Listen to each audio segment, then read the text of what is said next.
কি ব্যাপার সানু, কি অবস্থা? আজকে স্কুলে আসতে তোমার এত দেরি হলো কেন, বলো। স্যার, বাইরে বৃষ্টি হচ্ছিল আর ছাতা না থাকায় আমার আসতে দেরি হয়ে গেছে স্যার। প্রতিদিনই তোমার বাসায় ছাতার সমস্যা হয়, তাই না সানু?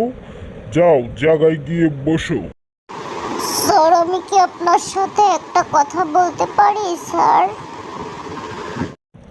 কি বলবে বলো তুমি। আর আমার খুবই লজ্জা লাগছে স্যার। লজ্জার কিছু নাই, তুমি বলতে পারো। আমি কি আস্তে বলবো নাকি জোরে বলবো স্যার? আরে বেটা, যা বলবি জোরে বল, সবাই শুনুক। স্যার, আপনার প্যান্টের চেইন খোলা আছে স্যার।